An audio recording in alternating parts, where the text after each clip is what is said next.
welcome to another episode on the Stretch Street podcast. This is the energetic EJ, and honestly, this particular episode, I am currently going through a stretch. Like, and honestly, you know, I love to like tell you things, right? The truth is, I am really concerned at this point because what is going on? What is going on? Just before we started to record this particular episode, my borrowed laptop just stopped working again. This is like the third time in 3 weeks. What is going on?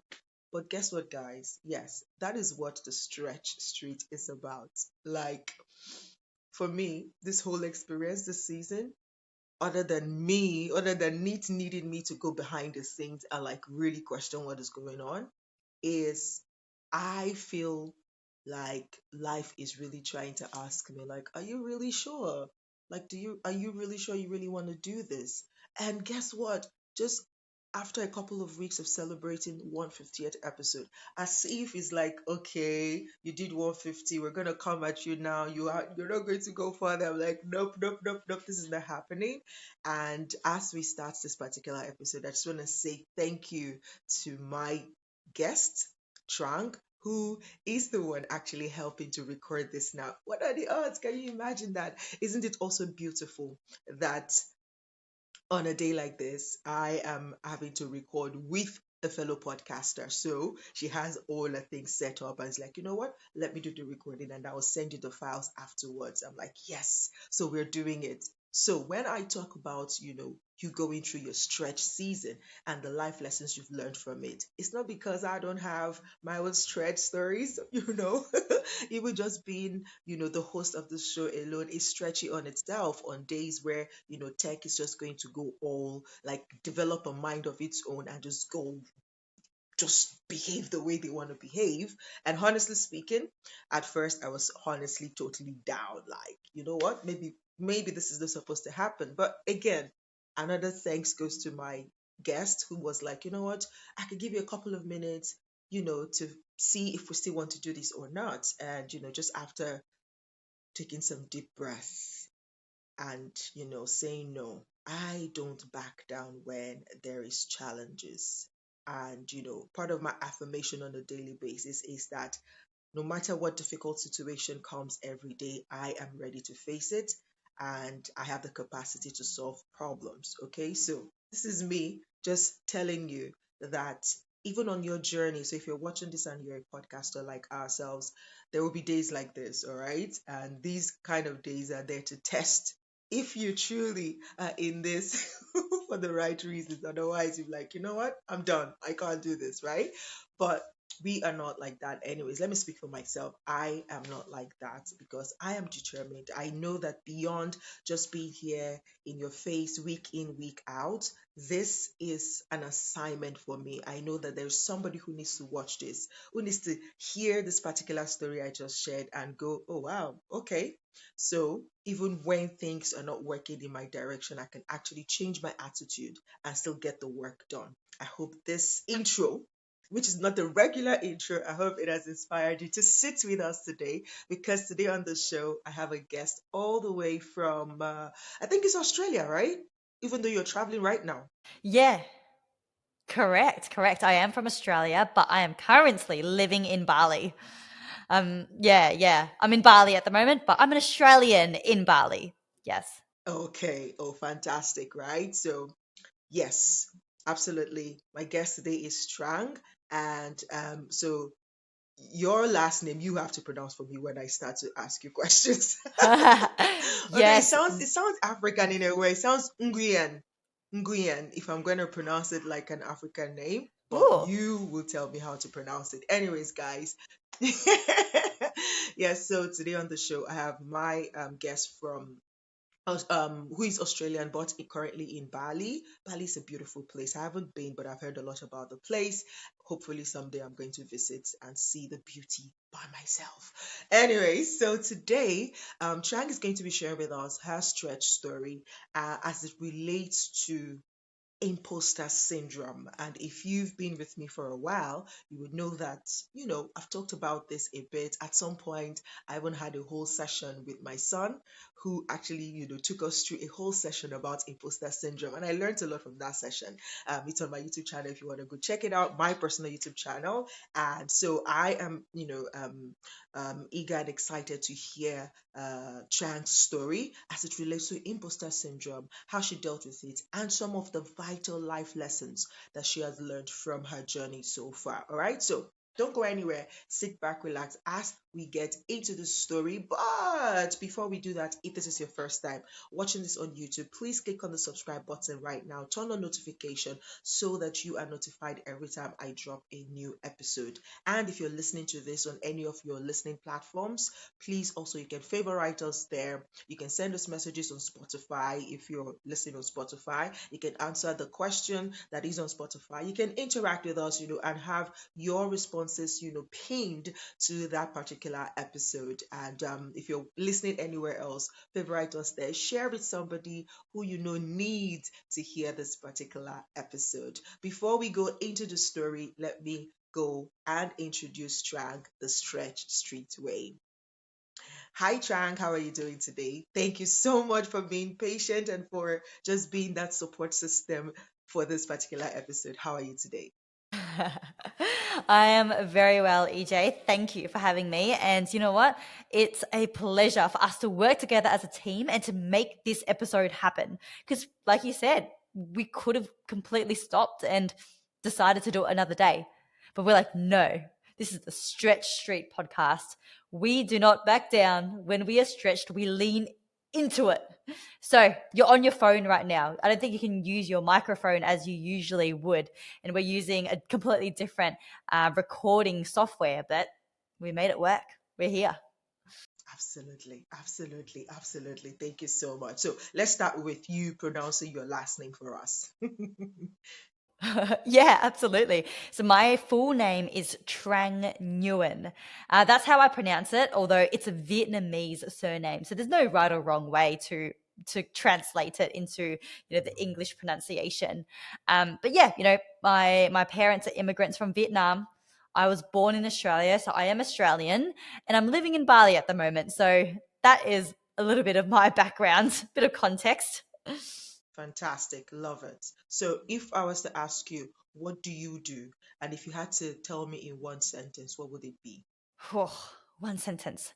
Okay, I would describe myself as a mentor and a speaker for those who want to pivot in their careers and build their dream businesses so that they can step into their purpose and their potential. That's what I do. Hmm. Love it. Love it. Okay. I guess we're going to find out a little bit about how you got here from your stretch story. Now, can you please tell us what is your philosophy about life? I would say that my philosophy is that I believe we have one life. Or at least this is the one life that we get to have, even if we have other lifetimes, if that's what you believe. So, with this one life, why wouldn't we do whatever we can in our power to create our dream life and to step into our fullest potential and then leave the world a better place from how we were born onto it? That's my philosophy. That's how I live life. It's like, we've got this one life. Why not? I love it. You know why? Because I think it was just yesterday or even this morning, it could be a combination of both. But this is exactly what I was thinking. Like, I think, I was just thinking to myself, like, I think this is becoming more clear as my philosophy of life. Like, this is just one life to live. And for me, it was more around live as if today is your last, and just make the impact you want to make. Do the things that comes to your mind that you want to do. Help that person, say sorry, forgive easily, like today is your last. So I love it. I love your philosophy. Tell us one fun thing about you. One fun thing about me. I love to scuba dive. So the first time I went scuba diving, where you've got your oxygen tank, you go underwater, you go into the ocean, and you just feel like you're entering into a whole different world. Like you're seeing things that 99% of people would never see. And yeah, I just, it's like, you're at the surface of the water, it's wavy, it's choppy, it's windy. And then as soon as you drop below the surface of the water, it's just peaceful. There are fish and there are turtles, and yeah, it's quiet, and you're in this whole different world, it feels like. So that's one thing about me. I love to scuba dive. That's right. That's nice. I haven't experienced that before, but just the thought of it, I can imagine, the peace that exists down there. Thank you so much for sharing with us. Now let us dive into the conversation today. You said, you've been through, I love how you said it. So you're going to retell that story. I love how you said, you had to go through your quarter life crisis. And I'm like, what is I've heard about midlife. So please, Trang, what is your stretch story? How did it, bring to surface what imposter syndrome is for you? How were you able to navigate? And then we'll get into the lessons that you learned from it. Absolutely. So to give a little bit of a background about, you know, where I was when I was growing up, as I mentioned, my parents are immigrants from Vietnam. So when I was growing up, they raised me in a way where they could set me up for a life of abundance and security that they didn't have when they were leaving a war-torn country. So the narrative growing up was that I needed to work hard, I needed to study hard so that I could have a stable profession, and then I could enjoy the reward of a good life. So I worked hard in school, I finished university, and I graduated with a master's of physiotherapy. So I was working as a physiotherapist as well as a running and strength coach. So I was in the world of sport, the world of health and sport. And I was generally happy. I was generally comfortable and doing well until one particular morning when I was 24 years old. This particular morning, I'd gone out for a run, and when I stepped out onto the footpath, I heard a crunch. And I'm like, what's that? What's going on? I looked down, and it turns out I'd stepped on a snail. Now, this isn't the first time that I'd stepped on a snail before, and I'm sure that many of you have accidentally done the same. But for some reason, that morning, I couldn't stop thinking about it. I I felt really guilty that me just going for a run on this day at this time, living my own life, I'd caused such an effect on something outside of me. Like in this case, I had killed something. And this really got me thinking over the remainder of that run for the months that followed. I started to realize how much of an impact I have, like how much of a footprint I have as an individual, right? Like the decisions that I make have a flow on effect on things outside of me. And I started to really see the bigger picture of how my life, my lifestyle, my existence has an incredible impact on the world around me. And it was like a veil had been taken out from in front of my eyes because I'd always known that. Like we all know that, if we use plastic or if we get taught in school that if we don't turn off the lights, then we use a lot of electricity and that might contribute to climate change. So we know this, but it really hit me after stepping on the snail, which by the way, just shows like how it's the most insignificant events that have the power to get us thinking and to teach us lessons in our life. Seriously, like I stepped on a snail, right? But this got me thinking, and this started what I call a quarter life crisis, because up until this point, I thought I was going to be a physiotherapist for the rest of my life. Yet here I was at 24 years old, and I was questioning, is this all I'm going to do for the rest of my life? Like, I feel like I have so much power as an individual. I need to become more. I need to do more. Like, what can I do with my lifetime that can contribute to as much change and as much progress for the world as possible? And I just felt this huge pull that I needed to do more. I needed to do something different. But at the same time, I had all these fears. I was like, physiotherapy is what I've gone to university for. It's what I'm known as. It's what I'm good at. Like, what are people going to think of me if I change? What if it fails? What if it doesn't work out? Like, what if I regret making a change? And I was torn in two different directions. And that's why I call it a quarter life crisis, because, I'd gotten to the point in my life where I could finally like integrate everything that I'd been taught in my upbringing and now bring it into who I was becoming and what my new learnings and what my new view of the world was. So I was integrating that, and it was a very confusing time. I can truly imagine. And it's like you said, it's interesting to note that just a tiny event can actually just cause that spiral of thoughts, of questioning, of like, okay, what's going on and all of that.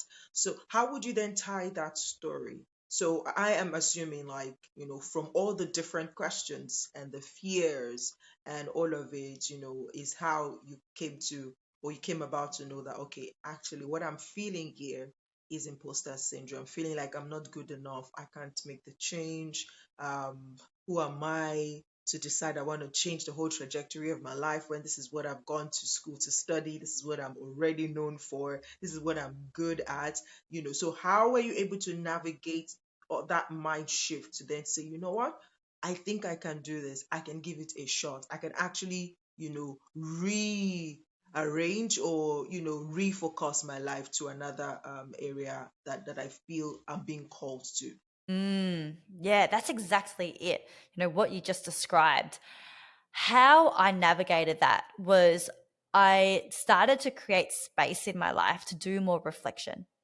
And one of the big realizations I had during a big reflection was that at the end of my life, when I am 80 years old in my recliner chair and looking back over my lifetime of who I became and what I achieved and what impact I had, like nothing is going to matter more at that time than me stepping into my highest, truest, most courageous self to live the life that I want to with this one lifetime, right? What we were talking about before.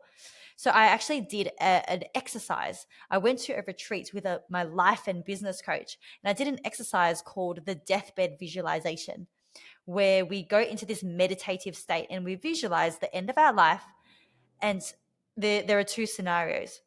One scenario is looking back over our life where nothing changes.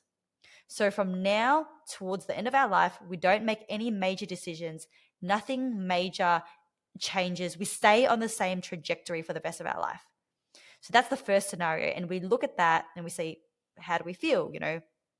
Like what do we think about that? Versus if we were to live our best, highest, most full life of purpose and potential, how would that look? How would that feel? So when I did that and I came out of that visualization, I realized in that moment that nothing else mattered. Like the fears, right? My fears that I wasn't good enough, that I was a fraud, that I was going to fail, that other people were going to judge me, that like my success, I wasn't worthy of my success. None of that mattered anymore, because all of that is just like thoughts and emotions passing through my body. That's what I realized. Like they're just temporary thoughts and temporary feelings. They don't define who I am or where I can go in my potential for decades to come, for the rest of my life. That doesn't define me. It's just temporary, momentary thoughts. So after that realization, I put my foot down and I'm like, I am done sitting on the fence. I'm done thinking about what I want to do, but not doing anything about it. And then after that was, it happened really quick. 1 month later, I started a new business. And then I started, doing what I'm doing now, helping others realize their purpose and their potential as well. But I think ultimately, how I overcame and squashed that imposter syndrome is what I call starting at the end. So, looking at, okay, when I'm 80 years old in my recliner chair, what's going to be the most important thing to me then? Is it that I'm scared that someone on my Facebook who was a high school friend, they're going to see that I'm doing something and they're going to judge me? No, like that's not going to matter at all. None of that matters. But what really matters. Hmm. I love it. I love it. I think it's a term, a friend of mine, when we talk about these things, it's a term he calls future pacing, So when, we start to, when we do that for both of, vice versa. So when I start to like fidget, I'm like, man, I'm feeling someone, and it's like, okay, okay, okay, calm down, EJ. Let's future pace, okay? Let's go to the future. Let's take a trip down. Most people take trips down memory lane. No, we take trips down future lane. And we go there and just look from there and see what's possible. And just know that honestly, like right now, there is absolutely nothing stopping you from creating that possibility. It's just like you said, the feeling of fear, the feeling of self-doubt is just a passing feeling. It's not it's not permanent, it's not eternal. We are eternal. Our like the choices we make consciously are eternal. But all of those other suggestions, they are just suggestions. That is what they are. And we can acknowledge them and say, okay, okay, you think I'm not good enough. Anyways, that's fair enough. But actually, I think I am. And I'm going to do what I have to do, right, to get to this future of possibility that I've envisioned. And it's so powerful. Thank you for sharing that with us. So, if you're going to distill some of the life lessons that you have learned through this journey, what are some of them that you can share with us? One, two, three, just share with us some like life lessons that this whole quarter life crisis as tendered into your hands. Yeah, yeah, for sure. Oh, so many life lessons to come from this. I really look back at that period of my life and I say it's one of the best things that have happened to me because it was painful at the time. I was confused. I felt lost. I was just like, I wish it were easy. I wish I could have all the answers that I wanted. I just wish it could just happen. But I look back now and I'm like, I'm so glad that this happened. And I think the first lesson is actually the fact, going off what we were just talking about, is that all of these thoughts, self doubt, fear, it's simply an illusion. Like, it's not just a passing thought, it's actually an illusion. It's not even real. Like, okay, the feeling of doubt, so, the butterflies in our stomach, like the clammy hands, that is valid. Okay. Of course, that physiological reaction is real. But the thought that we aren't good enough, that we are a fraud, that we're not worthy of success, that's an illusion. Why? Because I looked into this.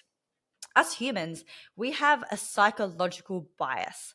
It's called the negativity bias, where our brains are literally wired to focus on and to actually utilize negative feedback over positive feedback. So, for example, like think about this, right? If we are at work and we've just done a presentation, we ask our colleague after we finish our presentation, how did I go? What did you think? And they say, you did so well. I love how you did this. I love how you did that. Like this part of your talk, fantastic. And then they say the dreaded words, but. And then after they say but, they say one thing. They say one thing that we could have done better. They're just like, oh, but maybe this part, you could have done this part a little bit better, right? And suddenly we now have the memory of a goldfish, 3-second memory, because we've forgotten everything that they said that you know what I mean? Like we forget everything that they say that we did well, and we just remember the one thing we could have done better. And now we suddenly feel crap. We're like, oh my gosh, was my presentation bad? Like, are people judging me for my presentation? It should have been better. But that is the psychological bias. Like our brains latch onto negative feedback and focus on that and then bypass the positive feedback. So we could have a lifetime of success and then have one failure, one setback, and then utilize that to define our worth. And suddenly we think that we are a failure, we're not good enough, we're not worthy. Um, and then that's how we see ourselves. But it's completely biased and it's completely an illusion. And I really had to learn that through this experience, because I thought that I would never make it. Like, no one in my entire family lineage is in business.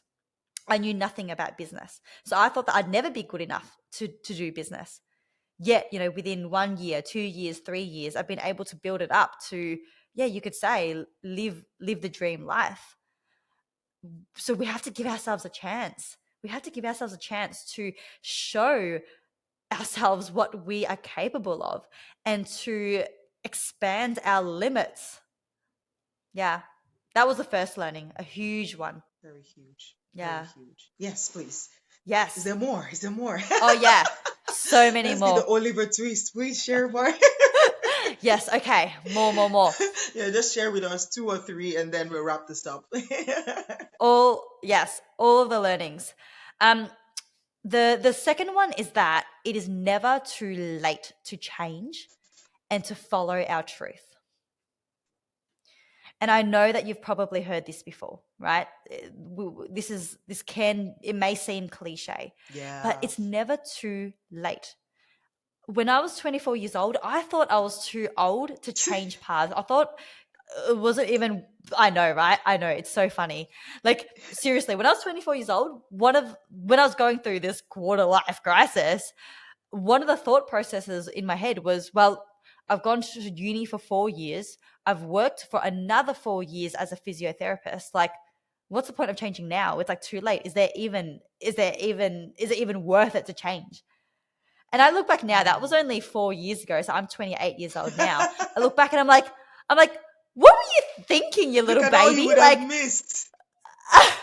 exactly. It's like, are you kidding me? Like, you think you were too old? So I thought that when I was 24 years old. But here's the thing. I actually recently spoke to someone who's 76 years old, and she published her first book when she was 72 years old. And at 76, she's just published her second book. Hmm. And she's had multiple careers in her lifetime as well. And we're Wow. talking about how we always feel like it's too late. We always feel like we're going to waste the energy and the effort from our lifetime if we were to change Change, paths. absolutely. But Hmm. here's the thing, what's more of a waste? Yeah, like, what's more of a waste? The 4 years that you went to uni, wasting that, or wasting the next 40 years of your life living a micro version of yourself? Ooh, the thought of What's it more is of a giving waste? shivers. Oh my God, no. Right? No. But like, we Wow. think like that because it's like the Hmm. sunken cost fallacy of, okay, I've spent 4 years at uni, I've spent 10 years in this relationship, I've spent 10 years working in this corporation to become a manager, to become a leader, to become the CEO. I've spent so much time on And now this you want me path, to it go and feels like it's going start to be a like waste. from entry level again. In another industry. Right? Wow. Right? But then once again, what's more of a waste? The last 4 years, the last 10 years, or the next 40 years, Or the the next next 50 50. years?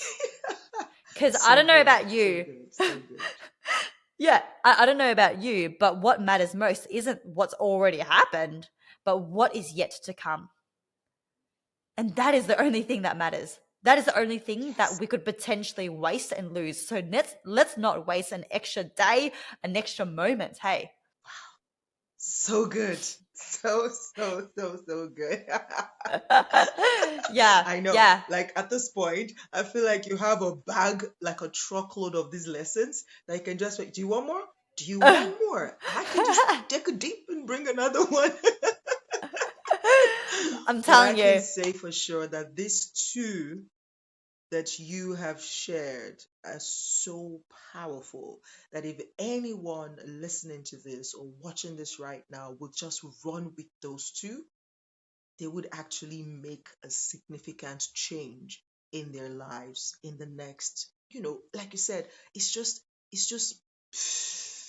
this this negativity bias you talked about is very powerful because it is the reason why you'd say, oh, the year is already halfway gone.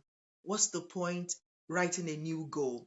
Meanwhile, if you actually sit and reflect, you would notice that the goal you set at the beginning of the year was actually the wrong goal because you didn't set it fully recognizing, fully accepting who you are and where you are at. So probably it's not even realistic. So there is nothing wrong halfway into the year realizing that and saying, okay, you know what? I think I set the wrong goal in the first place. So now I'm going to really face the reality and I'm going to set a fresh goal and I'm going to go for it for the rest of the month, for the rest of the year, right? Rather than say, oh, man, and just complain and complain and complain. And before you know it, this is 31st of December 2023, and you're joining the rest of the world on the 1st of January 2024. They say, Happy New Year. Is it really happy? Like, there's that illusion of wanting to start afresh just at the beginning of the year when your own new year can literally start right now. You can decide, like, okay, you know what? I'm starting 2023 today, and then make that massive change or even that tiny change, but in the right direction.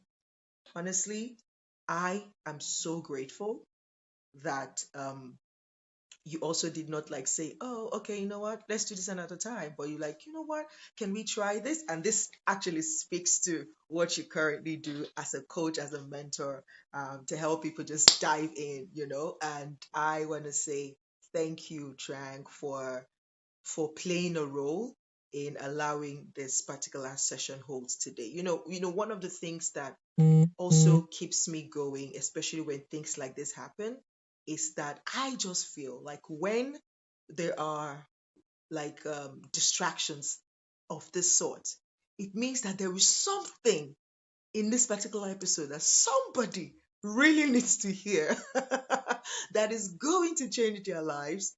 And there's just this resistance like, nope, this message should not come out. No, it shouldn't come out. No, no, no, somebody is about to be liberated. You can't do that. And I'm like, no, no, no, we are going to do this because this person, this one person that needs to watch this episode, that needs to listen to this episode, has to get it so that they can start and make the change that they want in their lives. So one more time, I really cannot thank you enough, but thank you for playing a role to ensuring that this episode goes on, that we do this now. So thank you, thank you, thank you so much. What will be your last words for my listeners today? Hmm. Final words. All right, I'll say this. Once again, we have one life. So let's live a life of purpose. I believe that the purpose of life is to live a life of purpose. And if you don't do it for yourself, then do it for others, do it for the world, do it for leaving a positive ripple of impact in your path. And that helps with imposter syndrome as well. Like sometimes we are scared of what other people will think of us, right? But if we do it for the greater good, if we leave so much impact and so much positivity, then who cares what other people think of us? It's going to be so valuable, so powerful how we show up in the world. So go out there. The purpose of life is to live a life of purpose. Love it. Love it, love it, love it. You heard it from Trang. The purpose of life is to live a life of purpose. And if you've heard me say it every time, I love to help purpose driven individuals use their voices for impact, influence, and income. So, so, so stop sitting down, stop second guessing yourself, stop allowing all those negative voices. Take charge. You wake up and take charge of your thoughts, of your mind, of your decisions, of your choices, of your actions, and of your outcome. Thank you for being a part of the podcast today. This is the Energetic EJ. This is the Stretch Street Podcast. Remember to subscribe to this YouTube channel. Remember to favorite us on your listening or your preferred listening platform. And if you have any question, suggestion, you want to talk to me about, please send me an email to stretchstreetpod@gmail.com. Till I come your way again next week with another stretch story. Remember, challenges are not exclusive to any of us. We all go through them. But one thing you should ask yourself every time there is a challenge is to say, what is this here to teach me? What am I supposed to learn from this experience? And when you take that posture, you'll be able to distill the things that you need to learn. You become a better person and you increase your value quotient. Until I come your way again next week, remain amazing. Bye bye.